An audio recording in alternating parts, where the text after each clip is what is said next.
આ સકળ જગતનો દાતા એટલે કે ધારણ કરનાર, કર્મોના ફળને આપનાર, પિતા માતા દાદા જે જાણવા યોગ્ય છે તત્વ, પવિત્ર ઓમકાર તેમજ ઋગ્વેદ, સામવેદ અને યજુર્વેદ પણ હું સૌ.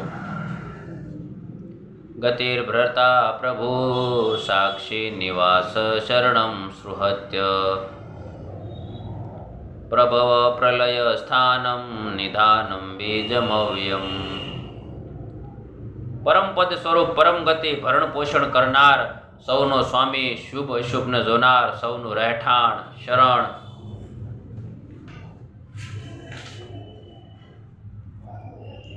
લેવા યોગ્ય પ્રત્યુપકાર, ઈચ્છા વિના હિત કરનાર, સૌની ઉત્પત્તિ પ્રલયનો હેતુ, સ્થિતિનો આધાર, નિધાન તેમજ અવિનાશી કારણ પણ હું જ છું. તપામ્યહં વર્ષમ નિર્ગુણણામ્યુત્સુજામિ છ, અમૃતં ચૈવ મૃત્યુસ્ય સદસચ્છાહં અર્જુનમ.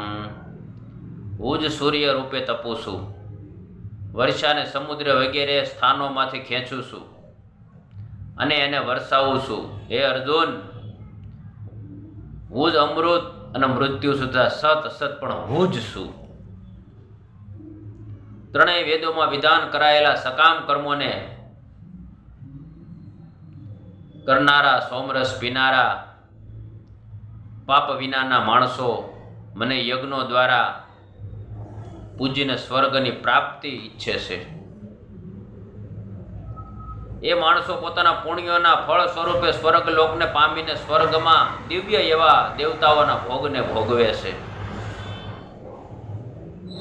તેઓએ વિશાળ સ્વર્ગલોકને ભોગવીને પુણ્ય ક્ષીણ થતા મૃત્યુ લોકમાં પાછા આવે છે.